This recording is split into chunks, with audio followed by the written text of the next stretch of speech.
दोस्तों, मेरे चैनल को जरूर सब्सक्राइब करें। आपका बहुत बहुत धन्यवाद।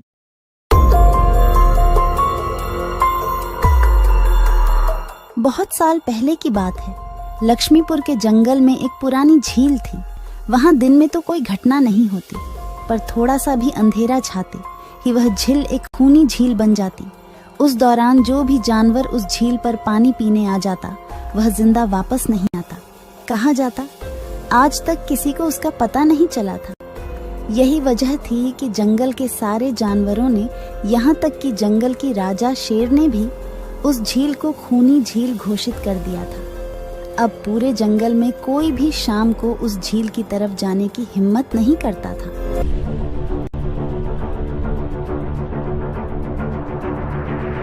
एक दिन उस जंगल में एक बंदर आ जाता है।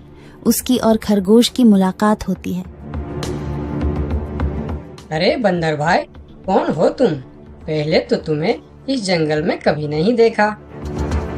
खरगोश भाई, आज तक मैं शहर में इंसानों के बीच चिड़ियाघर में था।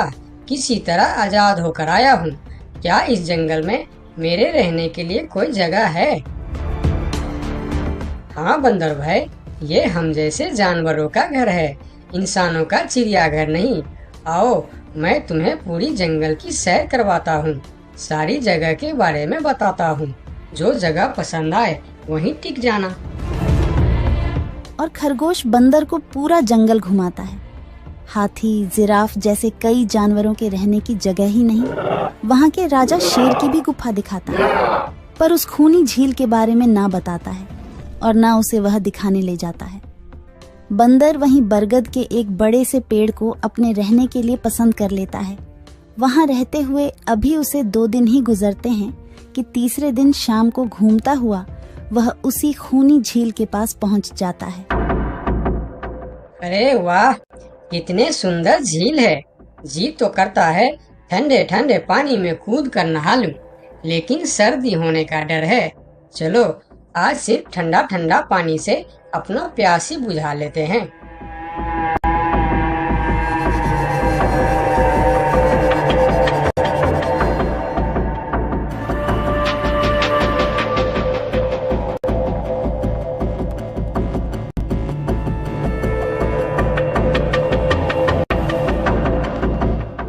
अरे बंदर भाई, तुम इतने डरे हुए क्यों हो?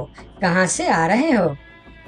झील में पानी पीने गया था और जिंदा वापस आ गए।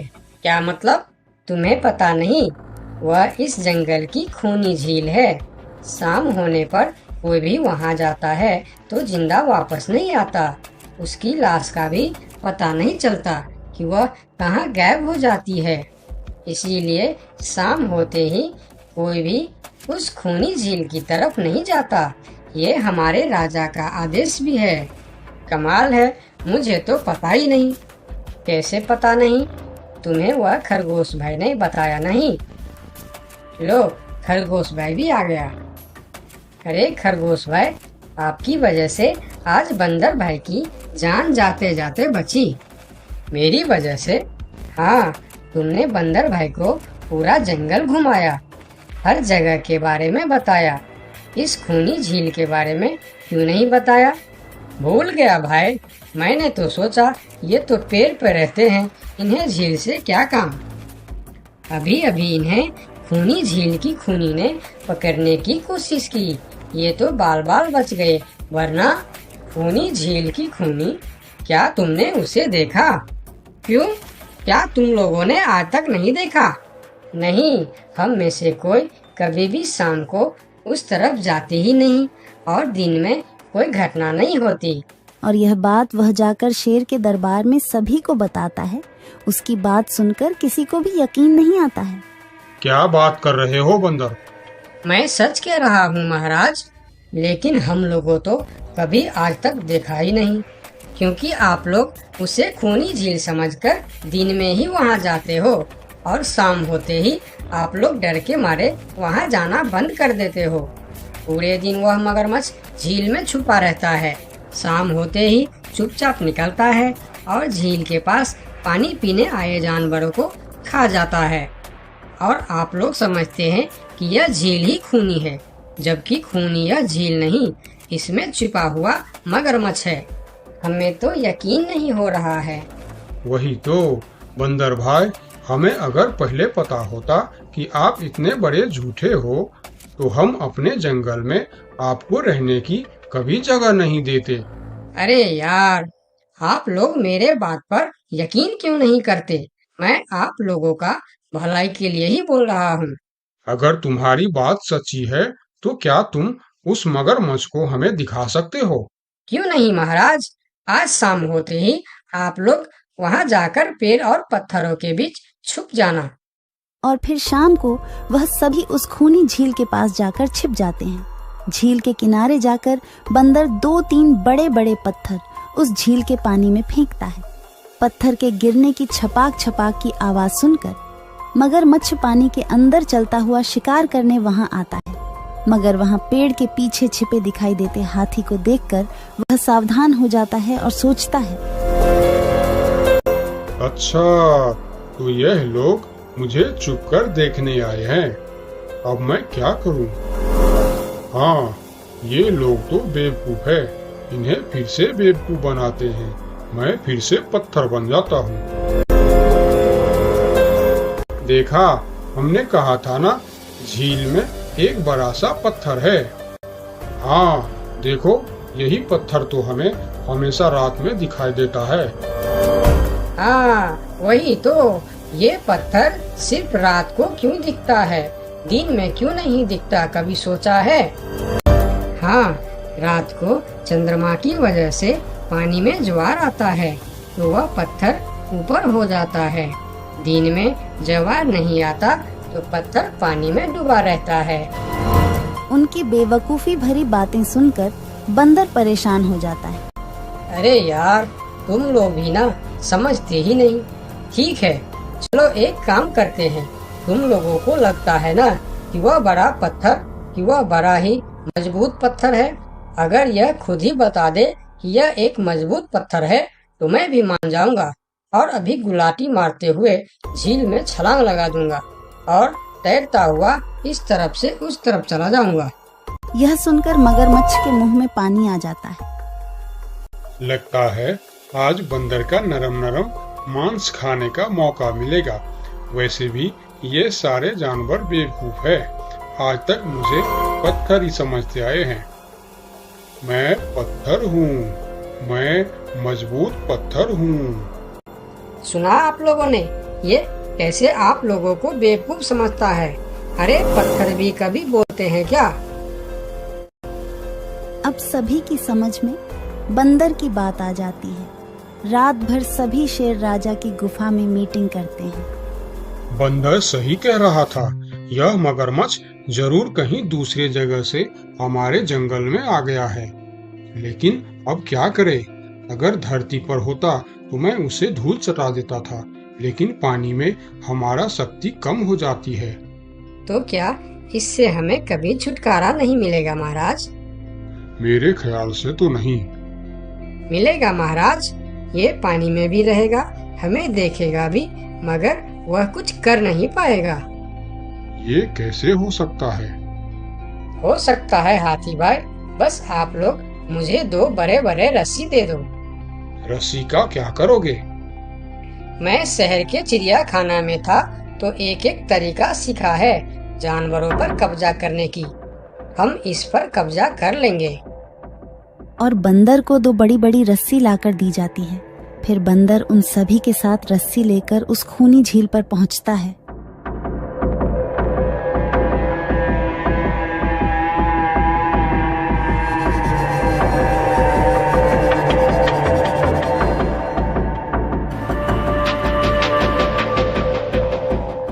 कल तक तो यह बंदर मुझे देखकर भागता था और आज पानी पीने आया है। लगता है ये भी दूसरे जानवरों की तरह मुझे पत्थर समझने लगा है। अभी इसे अपना निवाला बनाता हूँ।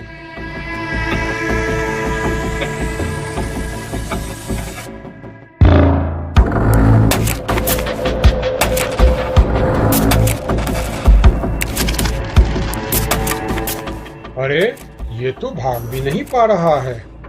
अब यह जितना ज्यादा फरफराएगा उतना यह फंदा कसता जाएगा और चुपचाप रहेगा तो फंदा ढीला रहेगा। जैसे यह फिर हिलेगा फिर फंदा कसता जाएगा।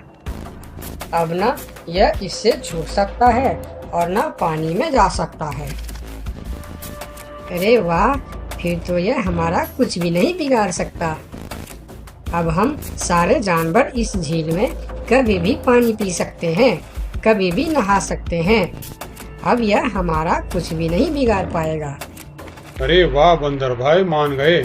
आपने तो हमारी समस्या ही खत्म कर दी, वरना रात भर हमें प्यास ही रहना पड़ता था कि हमें झील में पानी पीने गया और झील ने हमें खा लिया। तो आज हमें एक बात समझ में आई है कि किसी भी अफवाह के चक्कर में हमें अपनी जगह छोड़कर नहीं जाना चाहिए, बल्कि उस अफवाह का समाधान क्या है वह खोजना चाहिए, क्योंकि कोई भी जगह खूनी नहीं होती, उस जगह पर रहने वाला खूनी होता है।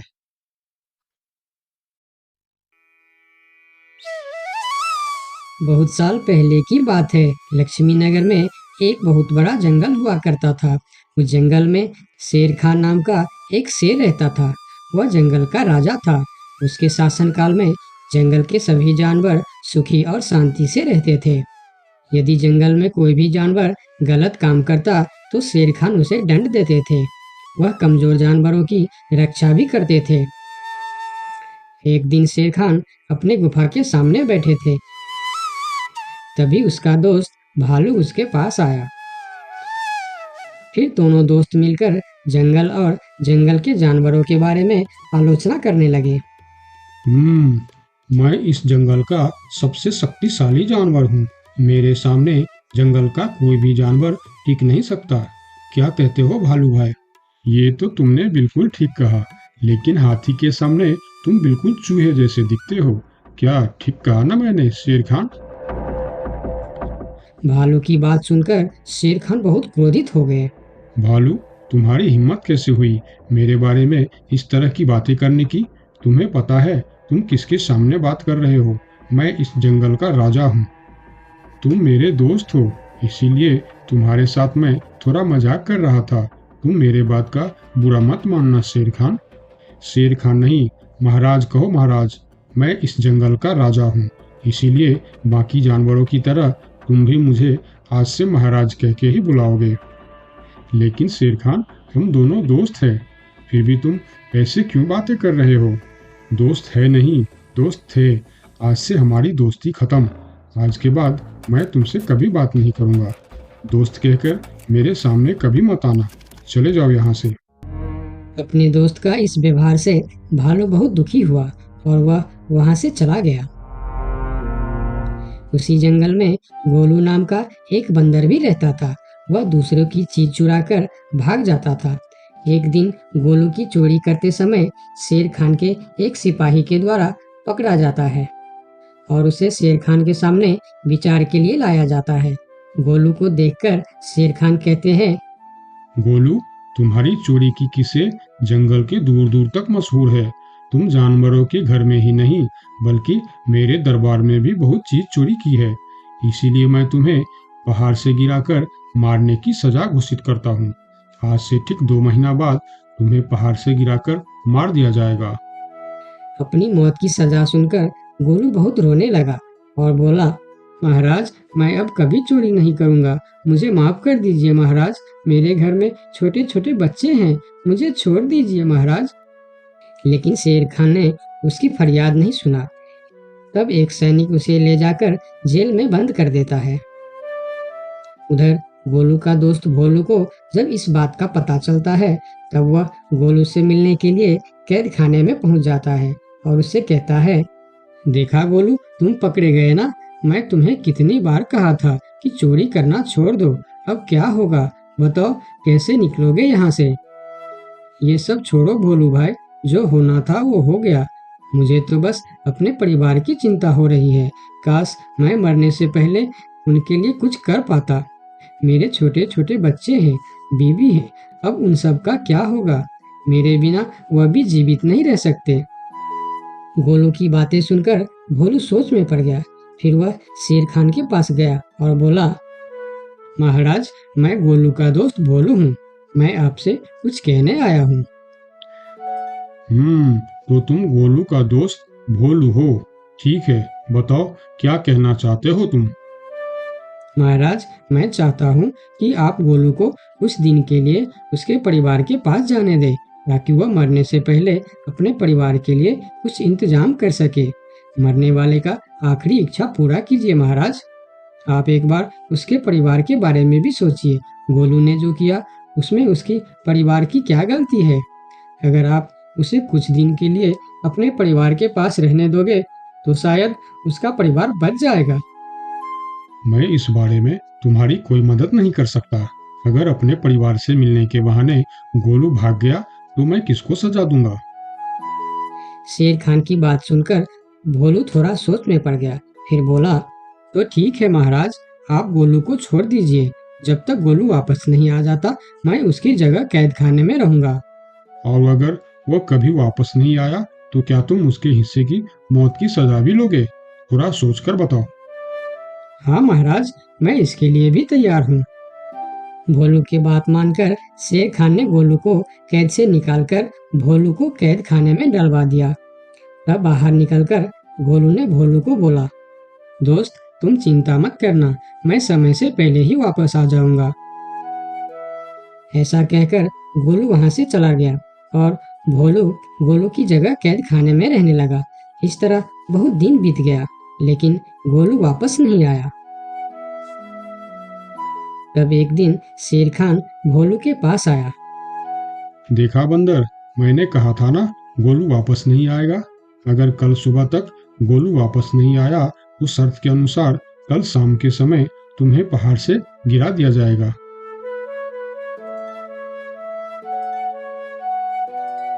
अगले दिन भी जब गोलू वापस नहीं आया तब शेर खान और उनके सैनिक भोलू को लेकर पहाड़ के किनारे पर गए।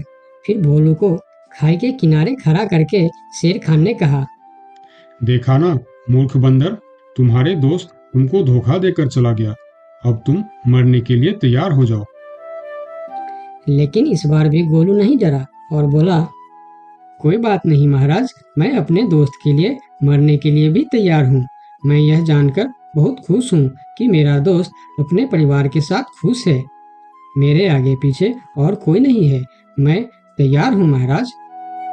शेर खान और भोलू के बीच बातचीत चल ही रही थी कि तभी थोड़ी दूर पर गोलू उनके और आता हुआ दिखाई दिया। फिर पास आकर उसने बोला, तुम्हें ऐसा करने की कोई जरूरत नहीं है दोस्त। तुमने मेरे लिए जो किया उसके लिए तुम्हारा बहुत बहुत शुक्रिया। अब मैं अपनी सजा पूरी करने के लिए तैयार हूँ। महाराज छोड़ दीजिए मेरे दोस्त को। गोलू, तुम्हें वापस आने की क्या जरूरत थी? मैं यह सजा ले लेता था।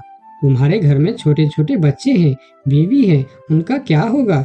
मेरे परिवार में मेरे अलावा और कोई नहीं है, इसीलिए यदि मैं मर भी जाऊं तो मेरे लिए किसी को कोई दुख नहीं होगी।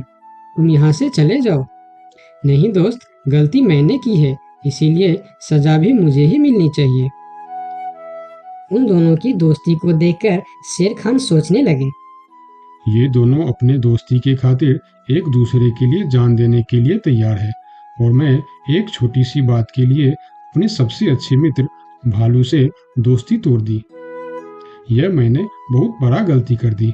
मुझे इसका प्रायश्चित करना ही होगा। किसी को मरने की कोई जरूरत नहीं है। तुम दोनों की दोस्ती देखकर मैं गोलू की सजा माफ करता हूँ। और याद रखना गोलू, अगर तुमने फिर से चोरी की तो अगली बार मैं तुम्हारी सजा माफ नहीं कर पाऊंगा। नहीं नहीं महाराज, आज के बाद मैं फिर कभी ऐसा गलती नहीं करूंगा। आज से मैं ईमानदारी से मेहनत करके अपना परिवार चलाऊंगा। आपका बहुत बहुत धन्यवाद महाराज। ठीक है, अब तुम लोग यहाँ से जा सकते हो।